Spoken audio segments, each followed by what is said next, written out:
우리 그리스도인들은 즉 믿음의 생활이 무엇인지를 바르게 잘 이해해야 됩니다. 믿음의 생활이라고 하는 것은 하나님의 말씀을 지식적으로만 아는 것이 아닙니다. 또 교리적으로만 안다고 해서 믿음 생활을 잘하는 것이 아닙니다. 믿음 생활이란 말 그대로 하나님을 믿는 믿음으로 우리가 모든 어려움들을 잘 견뎌내고 인내하는 것, 그게 역시 우리 믿음 생활에 굉장히 중요한 것입니다. 사실 오늘날 우리 세대는 이전 세대에 비해서 또 우리 아버지나 또 우리 할아버지 세대에 비하면 사실은 고생을 안 하는 세대이죠.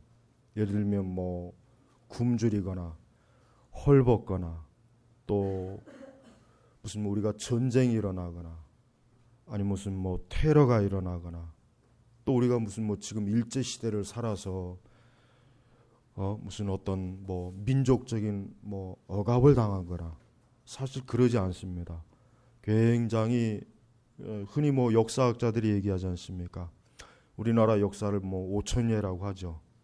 뭐 그게 뭐 사실이든 아니든 간에 거의 뭐 1000번 가까이 외적의 침략을 받았다 그러잖아요. 그런데 이 역사를 보면은 6.25 전쟁 이후로 지금까지 우리 한국 역사에서 이렇게 평안한 때가 사실은 없었다고 그래요. 그만큼 우리는 좋은 시대, 그런 면에서는 좋은 시대를 지금 살고 있어요. 지금 유럽이 참 큰일이에요. 유럽에 있는 사람들이 사실 유럽은 굉장히 평온하고 안정적인 지역이거든요. 2차 대전 이후에 이제 유럽은 이제 더 이상 우리 전쟁하지 말자. 그래서 EU 또 뭐 ECC 이게 하나의 그 공동체가 되었단 말이에요. 이제 더 이상 우리 전쟁하지 말고 우리 이제 왜냐하면 1차 대전, 2차 대전을 겪고 나니까 너무 많은 사람이 죽고 너무 많은 피해를 입다 보니까 이제 더 이상 이 유럽 땅에서 전쟁이 일어나면 안 되겠다. 그래서 EU가 결성이 된 것이고 사실 전쟁이 없었던 그런 아주 평온하고 안정적인. 그래서 유럽 하면은 누구나 다, 전 세계 누구나 다 좀 유럽에 가고 싶다. 유럽에 가서 좀 살고 싶다. 이런 마음을 가졌는데 이제 이 유럽 땅은 이제 안전한 데가 없는, 진짜 어디에서 또 어떤 테러가 일어날지 유럽 사람들이 굉장히 지금 아주 참 불안에 떨고 힘들어합니다. 근데 거기에 비하면 우리는 어때요? 우리는 뭐 테러가 일어나는 것도 아니고, 물론 이제 가끔가다 북한이 좀 시비를 걸어서 뭐 그런 문제가 있긴 하지만 우리는 참 안전하게 사는 거예요. 굉장히 안전하게 사는 거예요. 이게 저 하나님 앞에 감사해야 돼요. 근데 그러다 보니까 사람들의 마음이 풀어지고 흐트러지고, 이 사람이 이 안전주의에 빠지면은 어떻게 되냐면 사람이 게을러집니다. 그리고 불평불만이 많아져요. 그 다음에 정신적으로 나태해져요. 그리고 육체적으로 어떻게 됩니까? 퇴폐적으로 됩니다. 그러니까 로마 제국의 역사를 보면은 그 로마 제국의 흥망사라는 책도 있지 않습니까? 로마 제국이 이 전쟁이 많을 때는 로마가 강했어요. 로마 시민의 그 정신은 굉장히 아주 논리적이고 이성적이고 아주 참 애국심이 강하고 또 아주 그 참 민족 정신도 건전하고. 그러나 이제 팍스 로마나라고 해가지고 이제 로마가 그 지중해와 그 북유럽, 그다음에 북아프리카, 그다음에 소아시아 이 지역을 전체를 지배하고 이제 평화가 오다 보니까 어떻게 됩니까? 이제 사람들이 정신이 나태해지는 거예요. 무기력해지는 거예요. 퇴폐적이 되는 거예요. 그래서 로마 역사가들이 공통적으로 지적하는 것은 뭐 실제로 그렇고, 로마는 외적에 의해서 망한 것이 아니라 내부에 의해서 망했다 그런 거예요. 그러니까 참 사람이 그렇습니다. 뭐 민족이든 뭐 한 가정이든 사람이든 간에 그런 것들을 잘 이겨내지 못하면 그냥 한순간에 사실은 무너지게 되는 것이에요. 자, 우리 성도들은 믿음 생활을 누구나 다 우리 그리스도인들은 내가 믿음 생활을 참 잘하고 싶다. 내가 하나님을 잘 믿고 싶다. 내가 참 좋은 아주 참 하나님의 자녀가 되고 싶다. 그런 소망을 다 가지고 있을 거예요. 우리는 그러한 소망을 가지고 있다면 그러면 그러한 소망을 어떻게 이루는가 거기에 대해서도 우리가 바르게 잘 알아야 돼요. 우리 성도들은 무엇보다도 어려움을 잘 이겨내야 됩니다. 어려움을 잘 이겨내야 돼요. 이게 참 중요한 거예요. 아까도 얘기했지만은 사람이 항상 좀 어떤 힘들고 어려움 속에서 자란 사람은 어때요? 강하죠. 그 마음도 강해지고 정신도 강해지고 생활력도 강해지고 의지도 강해진단 말이에요. 근데 사람이 편안하게 살던 사람은 자기도 모르는 사이에 그 모든 게 어떻게 합니까? 약해지는 거예요. 그렇게 약해지다가 어떤 어려움이 오면은 그냥 그 어려움에 이겨내지 못하고 그냥 주저앉아 버리는 거예요. 네. 그게 일반적인 우리 인간의 본성이에요. 누구나 다 그런 거예요. 자, 우리 그리스도인들은 그렇습니다. 우리 그리스도인들은 어떤 상황이든지 어려움이 왔을 때 잘 이겨내는 게 그게 신앙생활 잘하는 거예요. 가장 기본이에요. 네. 어려움을 이겨내지 못하고 아무리 뭐 교리를 잘 알고 신학을 잘 알고 성경을 잘 알아봐야 뭐예요? 그게 무슨 의미가 있겠어요? 별 의미가 없는 거예요. 오늘 우리 바울을 보십시오. 바울이 이제 참 그 희한한 게 바울이 어떤 사람입니까? 대사도예요. 정말 사도들 중에서도 바울만큼 진짜 하나님의 교회의 큰 참 일꾼은 없어요.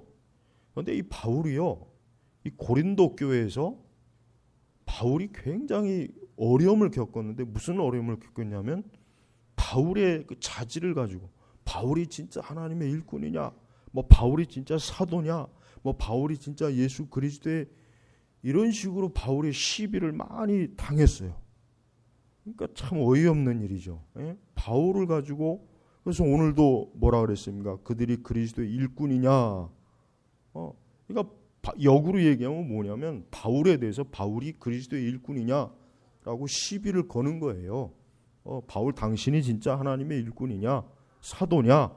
뭐 사도의 자격이 있느냐? 뭐 등등.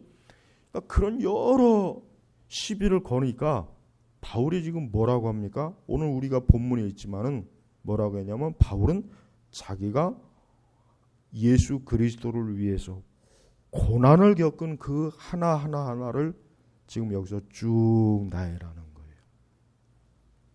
여러분, 우리 그리스도인들이 한 가지 크게 오해하는 게 있죠. 잘못 오해하는 게 뭐냐면 우리가 아무리 기도를 많이 하고 경건하게 살아도 우리는 어려움을 겪고 환난도 있고 고난도 있다는 걸 알아야 돼요. 기도를 많이 하고 열심히 신앙생활 잘한다고 해서 고난도 없고 환난도 없고 그런 것이 아니란 말이에요. 오히려 어떻게 보면은 경건하게 살고자 하는 자는 더 많은 고난과 더 많은 어려움을 겪게 돼 있어요. 여러분, 바울이 뭐 기도를 안 해서 이런 어려움을 겪었습니까? 바울이 경건 생활을 잘못해서 이런 어려움을 겪었습니까? 바울이 믿음이 약하니까, 믿음이 없어서 이런 어려움을 겪은 게 아니죠. 오히려 뭡니까? 오히려 뭐예요?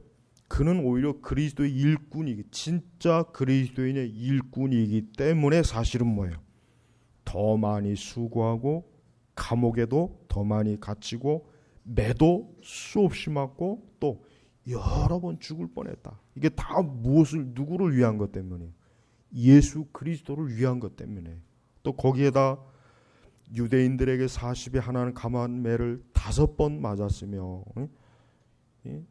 그러니까 유대인들이 그 바울을 붙잡아 놓고 바울이 복음을 전한다고 해서 그를 어때요? 무려 40에 하나 감한 매를, 그러니까 39대를 5번씩이나 맞은 거예요. 얼마나 고통을 많이 받았습니까? 여러분, 그 싱가포르는 지금도 태영이 있죠. 태영이 있는데 난 우리나라도 그걸 도입했으면 좋겠어요.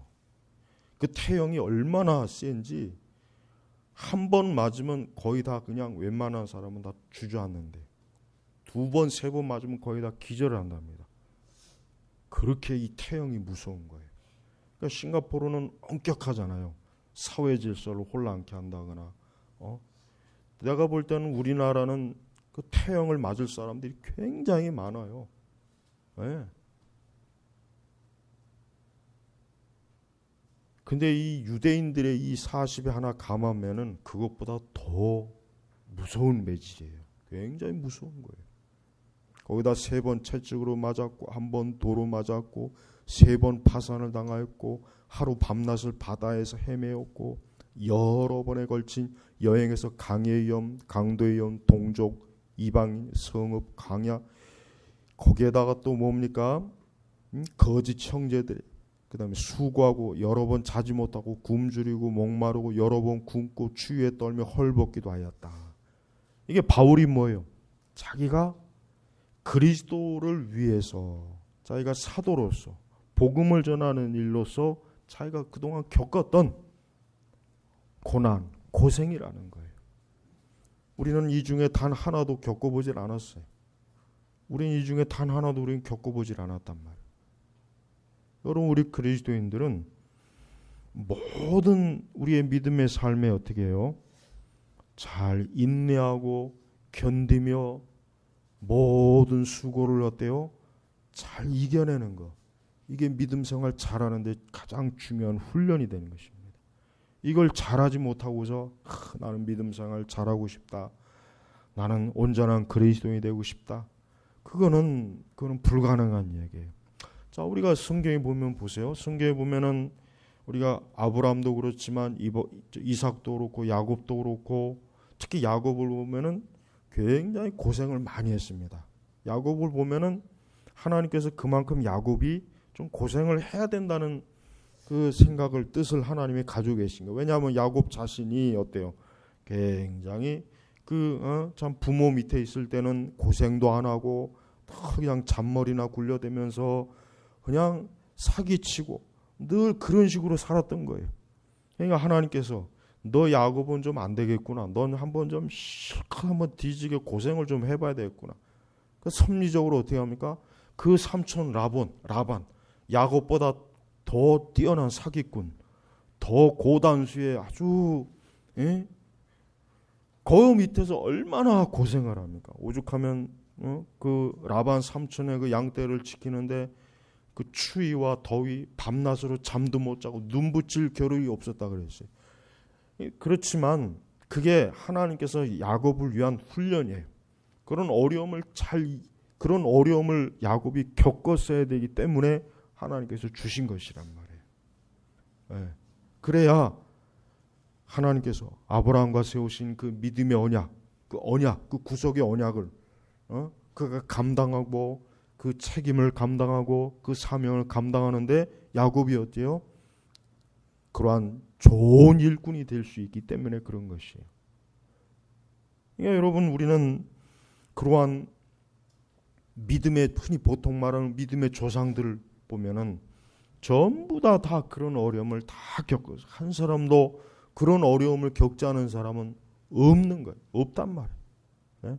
그런데 오늘날 우리 그리스도인들을 보면은 참 희한한 게 잘못되어 있는 게 뭐냐면 아주 아무런 어려움도 없고 고생도 안 하고 고통도 없이 그러면서 믿음 생활을 잘하길 원하고 하나님의 축복을 많이 받길 원하고 이게 앞뒤가 안 맞는 생각을 가지고 있단 말이에요. 그건 전혀 그러니까 그건 뭐예요? 그런 생각들이 어디서 온 거예요? 이 세속에서 온 거예요. 이 세상에서 온 거란 말이에요. 여러분 오늘날 우리 젊은 청년들 자꾸 지금 큰일이죠. 자꾸 무기력해지고 자꾸 뭐 금수저 타령하고 은수저 타령하고 흙수저 타령하고 그만큼 우리 세대가 어때요? 이 정신 상태가 썩은 거예요. 게으른 거예요. 나태한 거예요. 그 대신 뭐예요?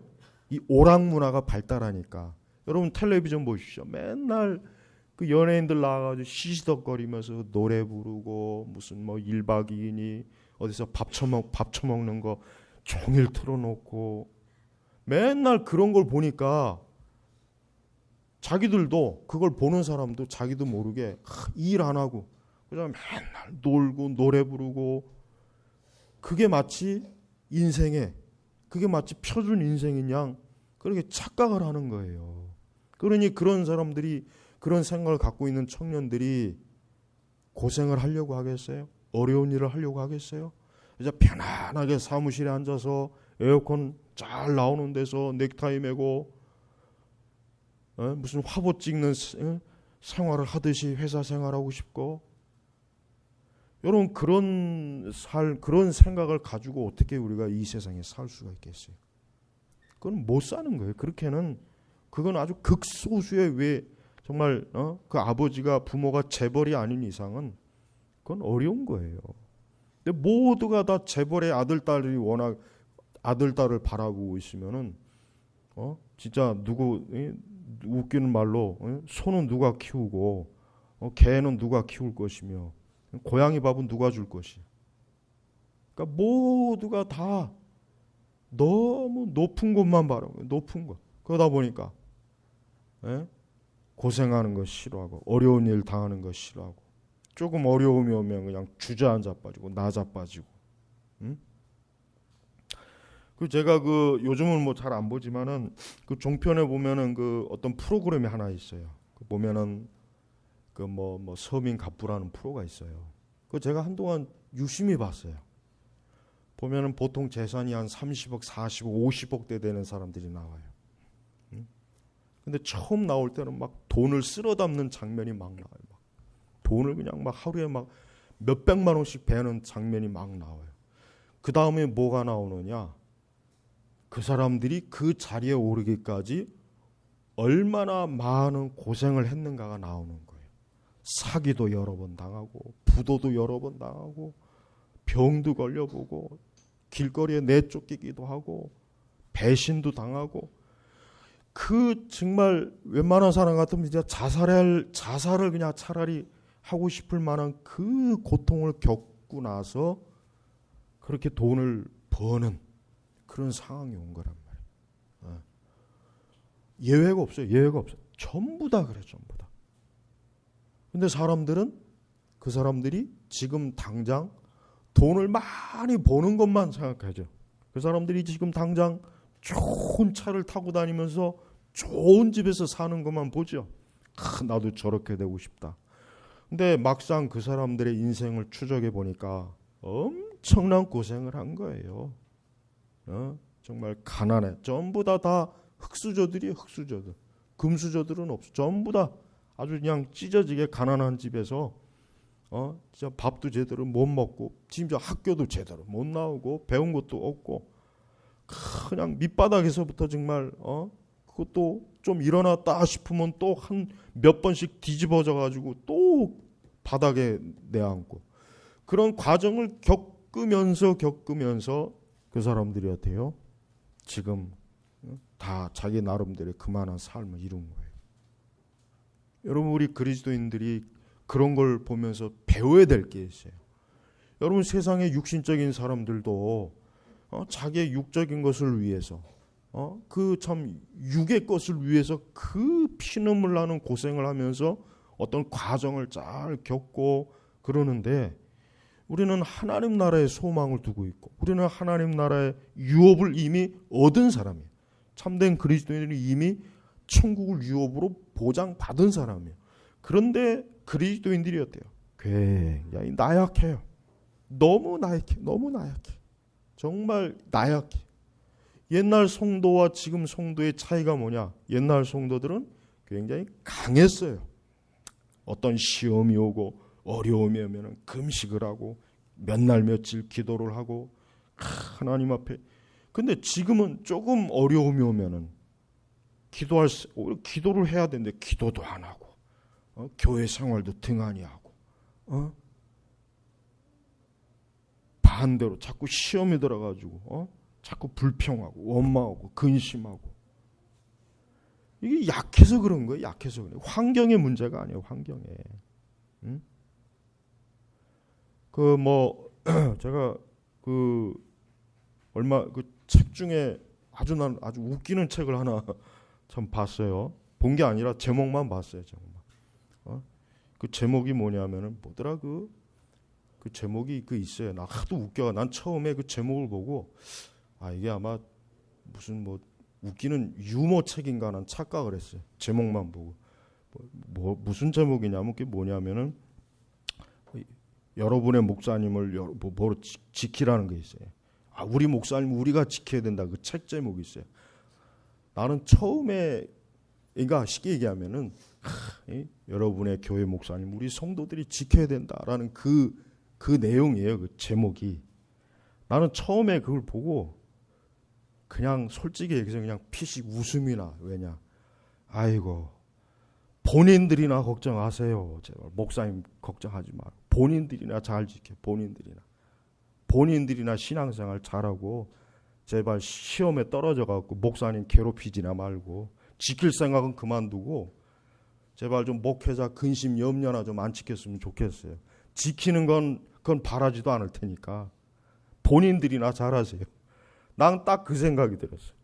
물론 그 책 저자는 좋은 의도로 쓴 건 제가 아는데 왠지 모르게 저는 좀 그렇게 냉소적이 되더라고요. 아이고 본인들이나 신앙생활 잘하세요. 목사님 지켜줄 생각하지 말고 본인들이나 신앙생활 잘해서 좀 목사님들 아예 좀 신경을 안 쓰게 좀 해주세요. 난 그 책을 쓰고 싶어요. 그냥 반대로 본인들이나 잘하세요. 난 그 책을 쓰더라고 반대로. 너나 잘하세요 이렇게. 여러분 제가 분명히 좀 객관적으로 생각해 보면은 옛날 목사님들이 목회하기는 훨씬 더 좋았어요. 지금 목회 환경은 나빠요. 확실히 나쁩니다.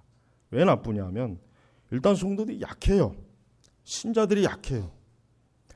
목회자도 약해져. 목회자도 약해요. 신자만 약하겠습니까? 전반적으로 영적으로 약해요. 강하질 못해요. 이겨내질 못해요.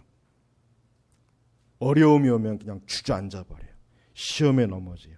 믿음으로 이겨내질 못해요. 기도로 이겨내질 못해요. 하나님의 살아계심을도 평소에는 그렇게 잘 믿는 것 같지만 아주 약간의 어려움만 와도 벌써 흔들려요. 주체를 못해요. 죄를 이기지 못해요. 강하지 못해요. 그냥 목회 환경이 그래서 나쁜 거예요.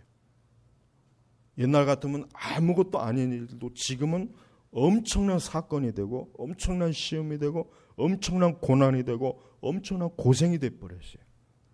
이게 너무나 이게 참 그래서 목회 환경이 안 좋아요.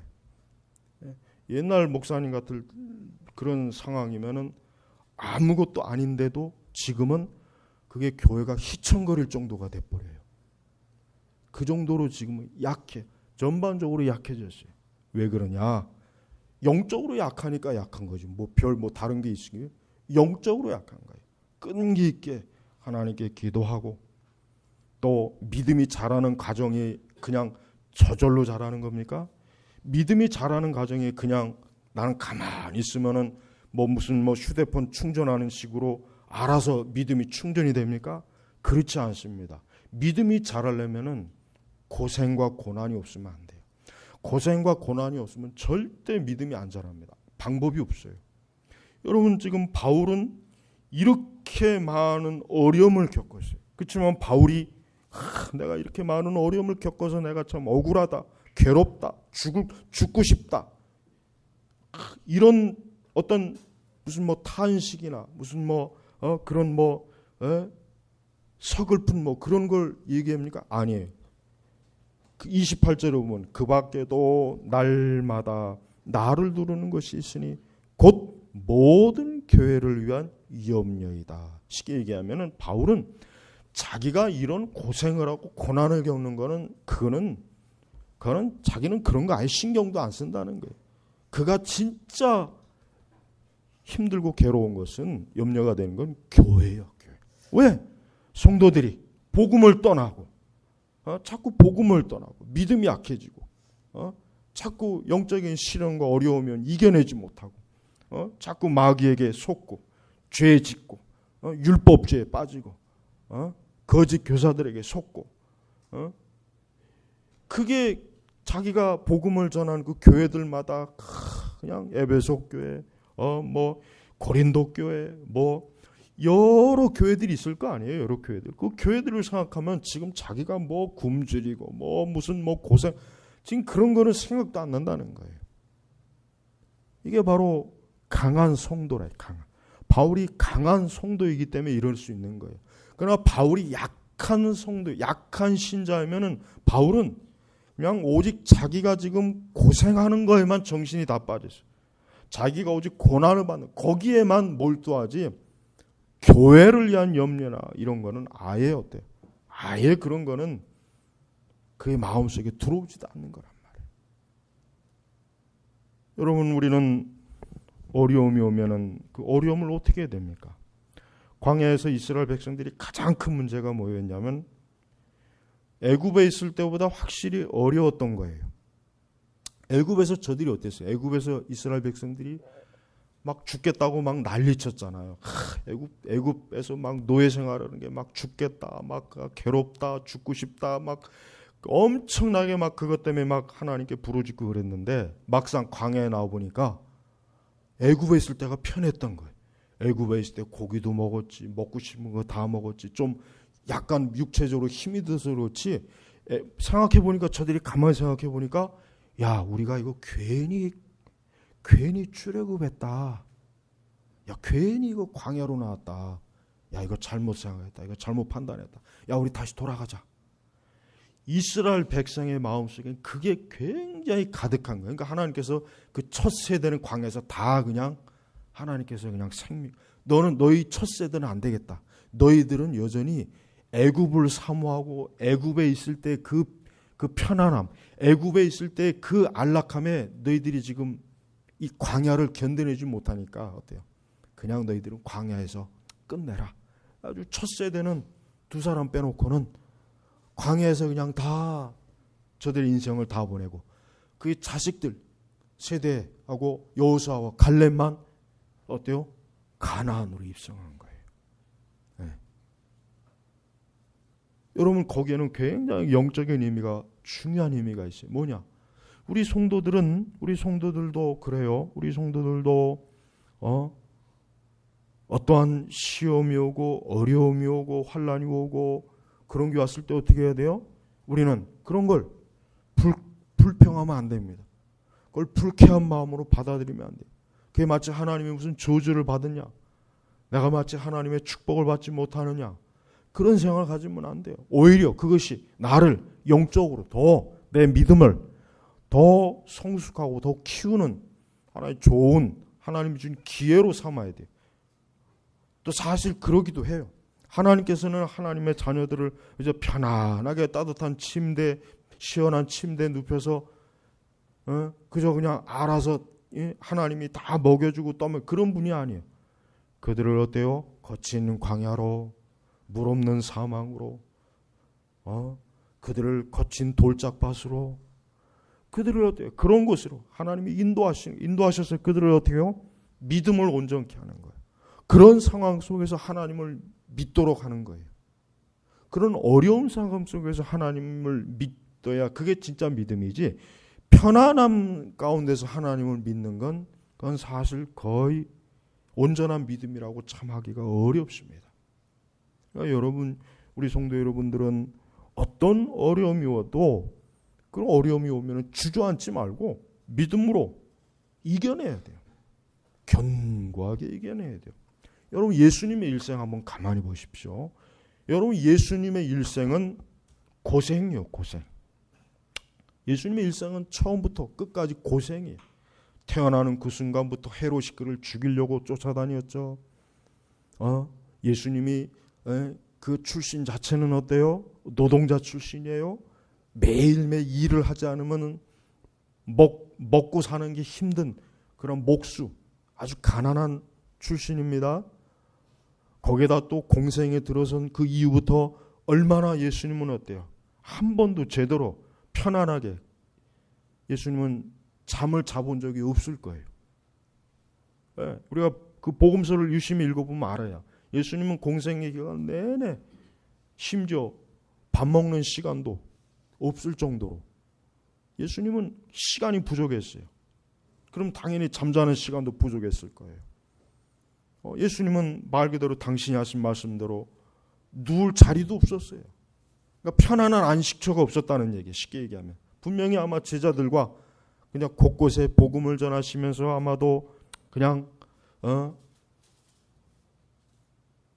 저녁 시간이 다 되면 거기가 어딘지 거기가 그냥 아마 잠자는 자리였을 거예요. 그것이 들판이 되었던 광야가 되었던 어디가 되었던 무슨 편안한 호텔에 들어가서 잠을 자고 그런 게 아니란 말이에요.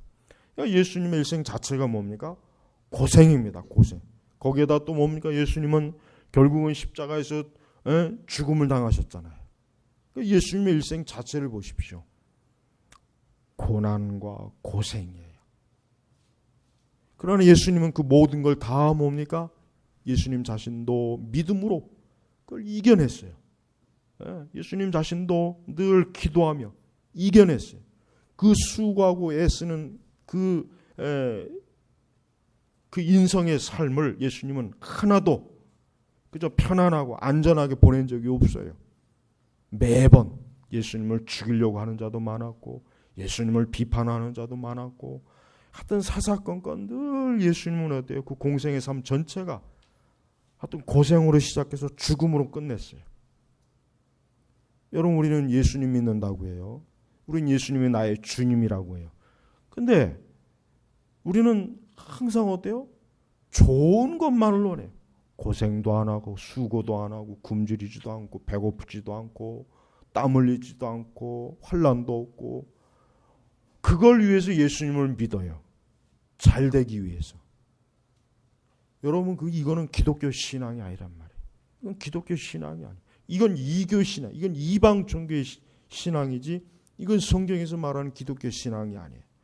그러니까 우리는 그리스도인들은 그러니까 참된 그리스도인들은 바로 예수님을 믿는 사람이기 때문에 고난받으시 나를 위해서 내 죄를 위해서 그분이 정죄당하시고 형벌을 받으시고 그분이 죽음을 당하시고 그분이 모욕을 당하신 예수님을 믿는 사람이라면 우리도 마땅히 그리스도께서 걸어가신 그 길을 우리가 그만한 정도는 아니지만 심지어 우리는 이런 사도와 같은 이 정도까지도 우리는 일생토록 거의 받을 일이 없어요. 우리는.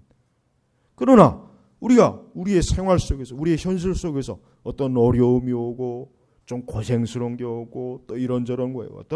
어때요? 그럴 때 잘 이겨내야 돼요. 믿음으로 잘 이겨내야 되는 거예요. 주저앉으면 안 돼요. 뭐 포기하거나 될 대로 되라거나 신세한탄을 하거나 세상을 원망하거나 내 주변의 사람들을 원망하거나 그렇게 자학을 하면 안 된다는 거예요. 그러니까 오직 하나님만 바라보고 하나님에게만 절대적으로 의지하면서 내게 현재 주어진 상황과 환경을 잘 견뎌내는 거예요. 견뎌내는 거예요. 네. 그게 바로 믿음 생활이에요. 그렇게 해가면서 믿음이 자라는 거예요. 다른 방법이 없어요. 근데 무슨 이 기독교가 이상하게 돼버려가지고 그저 몇 날 며칠 기도하면 하룻밤새 믿음이 이만큼 자라고 자기가 무슨 선지자나 사도나 될 것처럼 그런 식으로 그 과대망상에 빠져 있으니 그런 사람들이 뭘 하겠습니까? 교회에서. 그게 안 된단 말이에요. 교회도 그래요. 교회가 하루아침에 부흥하는 건 좋은 게 아니에요. 교회는 20년, 30년, 40년, 50년 그렇게 쭉 가면서 차근차근 성도가 늘어나야지 무슨 하루아침에 무슨 10,000명을 주세요. 5,000명을 주세요. 3,000명을 주세요. 그러면 그게 교회가 아니라 그것은 그냥 이방 종교가 되는 거예요. 이방 종교가. 그런데도 목사님들도 너무나 많은 그 망상, 환상에 빠져 있어요. 하루아침에 그냥 몇백 명, 몇천 명, 몇만 명 모이고 하루아침에 예배당 짓고 하루아침에 신학생들 거의 대부분 다 그래요. 다 그럴 겁니다. 목회자들 거의 대부분 다 그럴 거예요. 그런 생각을 가지고 목회하다가 좀 어려움이 오면은 주저앉아 버린 거예요. 그래서 야채 장사하고 택배하고 안 되니까 커피숍하고 또 합리화를 잘해요. 이게 오늘 이 시대에 맞는 이 사역의 변화다, 개혁이다. 그건 다 핑계예요. 그건 다 저도 그 과정을 다 겪어왔어요. 저도 그런 어려운 과정을 겪어왔기 때문에 여러분 저는 저 마천동에 있을 때 그 몇 년 동안 아무도 없었어요. 거의 뭐 돈도 다 떨어져 가고 진짜 그래서 이제 얼마 있으면 교회 문을 닫아야 되겠구나. 그렇다고 해서 제가 무슨 뭐 택배를 했습니까? 무슨 뭐 아르바이트를 했습니까? 그렇다고 해서 뭐 신문을 돌렸습니까? 그냥 예배당에서 계속 기도하고 가만히 있었어요. 그냥 가만히 죽든지 말든 어떤 가만히 있었어요. 그렇게 해야 되는 거예요. 교회 좀 안 된다고 해가지고 우리 다른 방식으로 한번 사역을 해볼까 그런 식으로 하니 교회가 뭐가 됩니까? 교회가 장사의 소굴이 되는 거 아니에요. 그게 어려움을 이기지 못하는 거예요. 어려움을. 그냥 죽을 상황이 되면 그냥 죽겠다는 생각으로 그냥 있으면 돼요. 그냥 있으면 된단 말이에요. 있으면 괜히 살려고 발버둥 치면 안 된다고요. 그러면 잘못돼 오히려 더 죽습니다. 죽어야 되는 상황이면 이게 죽어야 되는구나. 그럼 죽어야 되겠구나 하고 그렇게 받아들이면 되는 거예요. 살려고 하면 안 돼. 우리 성도들도 그래요. 어떤 어려움과 시험이 오면은 이게 하나님께서 내게 주신 것이구나. 그냥 견뎌내자. 그런 생각을 가져야지 거기서 살려고 하면 안 돼요. 살려고 하면 사람 의지하고 온갖 인간적인 방법과 수단을 막 강구해서 막 별짓을 다 해보고 그렇게 해서 한두 번은 뭔가 살아날 수 있겠지만 그게 한두 번 가지고 되는 일이 아니란 말이에요. 그러니까 여러분 이겨내야 돼요. 여러분 바울이 어떤 사람입니까? 엄청난 하나님의 능력을 받은 사람인데 그런 사람도 채찍 맞고 매도 맞고 강도 위험 굶주리고 추위에 떨고 헐벗고 그냥 5만 가지 그 위험을 다 당했어요. 아니 왜 하나님께서 이렇게 위대한 하나님의 사람을 왜 이 지경으로 왜 이렇게 고생하게 만들겠어요? 왜 그렇게 했어요? 왜? 그래야 되기 때문에 그런 거예요. 그래야 되기 때문에. 그래야 사도로서 하나님의 복음을 순전하게 잘 감당할 수가 있는 거예요. 이런 어려움 아무것도 겪지 않고 그저 편안하게 그냥 가마 타고 다니면서 수많은 시종들이 있으면서 그저 편안하게 알아서 잘 모셔주는 사람이 있었고 그냥 가는 데 가서 복음만 전하면 된다. 이게 얼마나 인간적인 겁니까? 이게 얼마나 하나님의 뜻하고 맞지 않는 거예요. 그러나 사람의 본성은 어때요? 고생하기 싫어요. 문제는 이제 이거예요. 인간의 본성은 고생을 하거나 수고하거나 헐벗거나 매맞거나 이런 어려움 겪는 걸 싫어합니다. 이걸 좋아하는 사람은 세상에 한 사람도 없어요. 그렇지만 그런 싫어하는 내 본성을 어때요? 믿음으로 기도로 이겨내야 돼요. 영적인 힘, 성령의 능력으로 이겨내는 거예요. 인내하고 계속해서 견뎌내는 거예요. 그냥 견뎌내는 거예요. 풀무불에 그 금과 은을 계속 순도를 높이려면 어떻게 됩니까? 계속 풀무불에 넣어가지고 그 잡다한 것을 계속 그 뜨거운 불로서 열로서 계속 뽑아내야 돼요. 그래야 순도가 높아지는 거예요. 그래야 순도가. 그런 과정을 그냥 겪지 않은 이상은 불순물이 나갈 방법이 없단 말이에요. 하나님께서는 우리 성도들을 어때요? 더 믿음이 온전한 사람, 더 성화시켜서 인격이 더 참 하나님 닮은 사람, 이 악한 세대에서 시험과 유혹을 이길 수 있는 사람, 그런 사람들로 만들려면 5만 가지 어려움을 다 줘서 그런 어려움 속에서 그런 악한 본성을 자꾸 드러내고 없애버리고 정리하고 그래서 사람을 온전하게 만드는 거예요. 그게 하나님의 사람. 그래서 성경에 하나님의 사람 치고 고생을 안 한 사람이 없어요. 시련을 겪지 않은 사람이 없어요. 대표적으로 욥도 그렇죠. 다윗도 그렇죠.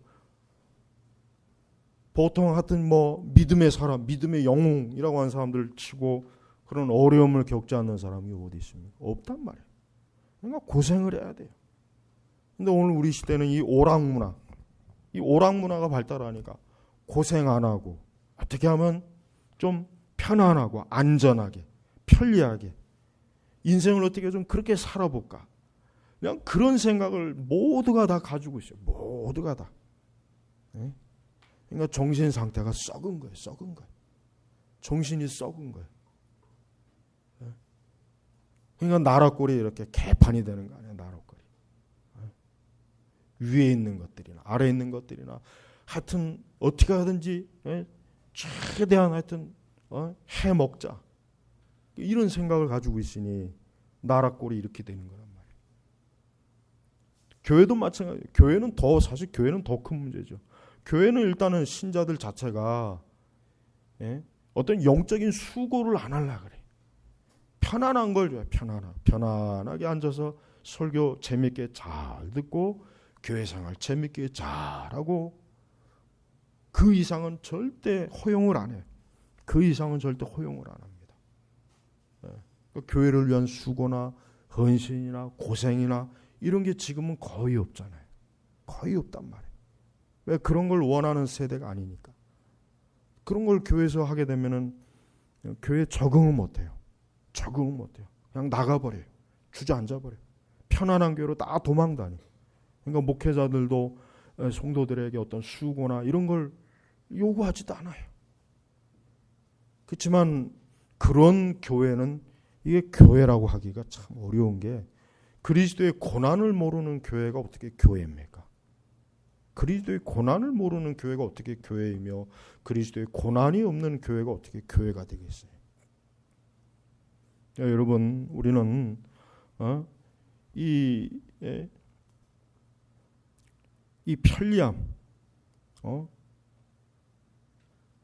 안정감, 이걸 우리는 추구하기보다는 하나님께서 우리에게 선지적으로 주시는 어려움이나 고생이나 고난을, 그 가시를 믿음 가운데 잘 받아들이고 성화시키는 방법으로 영적으로 전환을 하는 그러한 삶, 그게 바로 믿음 생활이에요. 믿음 생활.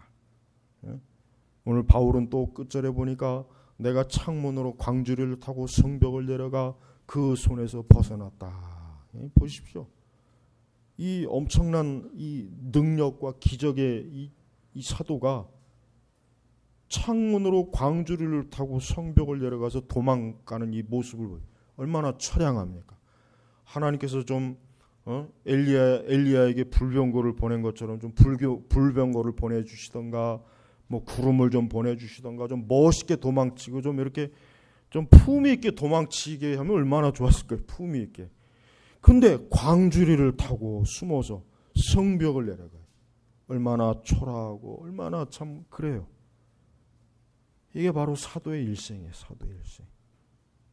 근데 우리는 이런 걸 전혀 원치 않잖아요. 우리는 굉장히 멋있게 신앙생활, 지금 시대는 또 이 겉멋에 많이 빠져갖고 신앙생활도 멋있게 하려고 그래요. 멋있게. 품이 있고 아주 멋있게. 손에 물 한 모금 안 묻히게 아주 그냥 교회 와서도 우아하게 백조처럼 아주 앉았다가 조용하게 앉았다가 조용하게 돌아가는, 교회 화장실 청소도 안 해보고 바닥 청소도 안 해보고 뭐 쓰레기 청소도 안 해보고 교회를 위한 무슨 뭐 노동 같은 것도 해보지도 않고 아주 우아하게 백조처럼 옷 입고 와가지고 온갖 유난은 다 떨고 또 조용하게 또 가고, 그런 사람들이 얼마나 많습니까? 얼마나. 그러니까 실제적으로 교회가 돌아가는 일에 그 헌신하는 사람은 10%가 안 된다잖아요. 그 교회 내 거의 한 10% 정도가 교회를 전반적으로 돌아가게 하지, 나머지 90%는 그냥 관객이에요. 관객이란 말이에요. 관객. 여러분, 우리는 그런 것들이 얼마나 이 잘못된 신앙인가를 알아야 돼요. 그러니까 이렇게 모든 면에서 약해지니까 성도들이 세상에 나가면은 세상을 이기지 못해요. 그냥 주저앉아요. 그냥 한 방 내려치려고 인상만 확 줘도 벌써 그냥 오금이 풀려버려요. 이게 큰 문제예요. 그러니까 우리 성도 여러분, 이렇게 영적으로 약해지고 우리가 육적으로 약해지는 건 괜찮아요. 그래서 여기 30절에 내가 꼭 자랑해야 한다면 나는 나의 약함을 자랑해. 이건 영적인 약함을 얘기하는 게 아닙니다. 육적인 약함. 지금 뭐 바울이 육적으로는 뭐 진짜 이렇게 오만 고생을 하잖아요. 약하잖아요. 그렇지만 자기는 그거를 오히려 자랑한다 그랬어요. 오히려 영원히 찬송받으실 주 예수님의 아버지 하나님께서 내가 거짓말하지 않은 줄 아신다. 바울은 주 예수 그리스도의 하나님 아버지께서 지금 자기를 이제까지 자기의 모든 사도의 사역, 하나님의 사역의 길에 자기가 어떻게 임했다는 것, 자기가 어떻게 하나님을 공경하고 섬겼다는 것을 다 주님이 아신다 이거예요. 사도는 잔머리를 쓰지 않았어요. 세상의 지혜로 어떻게 하면 좀 피해갈까? 그런 짓도 하지 않았어요. 사도는 어떻게 하면 좀 사람의 도움을 받아서 좀 편리하게 좀 더 잘해볼까? 이런 생각도 안 했어요. 그냥 우직하게 미련스럽게 어려움이 오면 어려움을 다 고스란히 받으면서 그러면서도 그 가운데 영적으로는 강해지고 육적으로는 약해도 영적으로는 견고하게 믿음이 있어지고 그러는 거예요. 그러니까 여러분, 인간이 하여튼 우리 그리스도인들이 하여튼 영적으로 약해지면은 모든 면에서 해를 받아요. 그러니까 우리는 영적으로 약해지면 안 돼요. 영적으로 강해져야 돼. 이겨내야 된다. 시험도 이겨내야 되고 어려움도 이겨내고 환난도 이겨내고 어떤 감정도 잘 추스리고 이 감정을 또 추스리지 못하잖아요. 지금 시대는 이 감정을 추스리지 못하니까 막 살인이 툭하면 일어나고 툭하면 그냥 막 이런 끔찍한 이 감정을 추스리지 못해서 그래요. 감정. 그러니까 성도는 또 이 감정을 잘 추스려야 돼. 자기의 감정을 그리스도의 감정으로 성령의 은혜로 자기의 감정을 잘 다스려야 되는 거예요. 그것도 역시 약하면 못해요. 영적으로 강해야 그것도 되는 거지. 영적으로 약하면 자기의 감정을 이겨내질 못합니다. 예? 모세가 그 위대한 사람도 그 감정을 이겨내지 못해가지고 그만 그 바위를 2번 내리쳤죠. 그러면서 하나님에게 영광으로 안 돌리고 그만 혈기를 내는 바람에 모세가 결국은 가나안에 못 들어가. 이 감정을 그만 모세가 그 막판에서 그만 그렇게 돼버린 거예요. 그러니까 우리 성도들은 강해야 되는 거예요. 물론 우리 문화 자체가 사람들을 촐싹거리게 만들고 방정 같게 만들고 인생의 삶을 가볍게 자꾸 여기고 무게가 없잖아요. 무게. 정치하는 놈들도 보면은 애들 정치하는 사람들 보면은 옛날 정치는 이 무게감이 있는데 지금은 무게감이 없잖아요. 촐싹거리고 입을 가볍게 놀리고 군인들도 그렇고 사업하는 사람들도 모든 이 계층들이 보면 이 가벼워졌어요. 그러니까 어때요? 견고하지 못하니까 밑에서부터 자꾸 무너지는 거예요. 자꾸 무너지는 거예요. 우리 성도들도 교회가 온전하려면은 모든 우리 교우들이 영적으로 강해져야 되는 거예요. 뭐 예배당만 크게 세워놓고 뭐 교인이 많다고 해서 교회가 강해집니까? 근데 왜 그런 교회들이 왜 이렇게 싸움 많이 하고 분쟁 많이 하고 왜 그런 교회들이 그렇게 문제가 많을까요? 약하니까 그러는 거예요. 우리는 외적으로 강한 건 중요한 게 아니에요. 영적으로 강해야죠. 영적으로는 약한데 육적으로는 강해요. 그러니까 그 육적으로 강하니까 당연히 육적인 방식으로 혈기가 나고 싸우고 뒤집어 엎고 그냥 막 그 반대가 돼야 되는데 반대가 돼. 그러니까 하다 안 되면 옛날에는 자기 육이 너무 강하다 싶으면 그래서 금식하는 거예요. 그래서 금식하는 거란 말이야. 왜? 굶기면은 어쨌든 힘이 빠지니까. 육신의 힘이 빠지면 화낼 힘도 없거든. 도둑질할 힘도 없고 강도질할 힘도 없고 힘이 빠지니까 일단 뭘 할 수가 없는 거예요. 이 금식이 사실 그런 의미도 있어요. 그런 의미도 있는 거예요, 진짜. 그러니까 자기 자신을 이기지 못하는 사람은 금식을 하면 좋습니다. 일단 몸에 힘을 빼놓으면은 일단 자유롭지가 못해. 예, 그럼 영적으로 맑아져요. 우리 성도 여러분들이 신앙생활하는 걸 잘 배워야 되는데, 지금은 이 옛날 목사님들이 신앙생활하는 법을 옛날에 목사님들은 잘 가르쳐줬는데, 지금 목회자들의 설교를 가만히 들어보면은, 저도 목사이지만 뭐 제가 그렇다고 설교를 대단하게 잘하는 건 아니지만은, 성도들을 강한 성도로 기르기보다는 약한, 그냥 살살살살 얼르는 설교를 많이 해요. 얼르는. 그러니까 그런 식으로 양육받으면은 온전하지 못해요. 여러분, 참된 개혁주의 신앙이나 청교도 신앙은 강한 성도가 되라는 뜻이에요. 강한 성도가 되어야 되는 거예요. 약하면 안 돼요. 모든 면에서 강해져야지. 우리가 무슨 외적으로 강한 그게 아니야. 내적으로, 영적으로 강해져야 되는 거예요. 그래서 기도에 강한 사람이 되고, 믿음이 강한 사람 되고, 온전한 성화의 그 능력으로 강해지는 사람이 되어야 되고, 아주 바위같이, 든든한 바위같이 견고한 사람이 되어야 돼요. 그러려면 우리의 모든 현실 속에서 하나님이 우리에게 주신 어려움들, 거기에 강한 믿음으로, 기도로 맞서 싸워서 이겨내고 자꾸 승리해야 돼요. 포기하거나 주저앉거나 시험에 들거나 뭐 좀 어려움이 온다고 해서 막 주저앉거나 근심하고 염려하고 막 자빠지고 그러지 말고, 또 물귀신같이 다른 사람들 끌어들여가지고 또 같이 망하려고 하지 말고 더 강해져야 돼요. 강한 성도가 되네. 강한. 기도원의 300용사들이, 그 사람들이 조건이 어떤 사람들이었어요? 그 사람들만 강한 사람이었어요. 나머지 어중이 떠중이 뭐하는 거 보니까 하나님께서 야, 안 되겠다, 나머지 다 출해내라. 그래서 딱 300명, 그 사람들이야말로 딱 싸울 만한 강한 사람이었기 때문에 하나님이 그 사람들을 보여요. 나머지는 아무리 많아봐야 그것도 걸리적거리는 거예요. 전쟁의 방해가 됐는 거예요. 여러분, 우리 성도들이 강해야 돼요. 믿음이 강해야 됩니다. 영적으로 강해야 돼요. 견고해야 돼요. 시험에 들지 말아야 돼요. 시험이 와도 이겨내야 돼요. 모든 상황과 환경을 그리스도의 능력으로, 하나님의 관점으로, 하나님 나라의 관점으로 이겨내야 되는 거예요. 그래서 성도는 이 세상에서 누구보다도 뛰어난 사람이에요. 모든 면에서 뛰어날 수밖에 없는 이유가 뭐예요?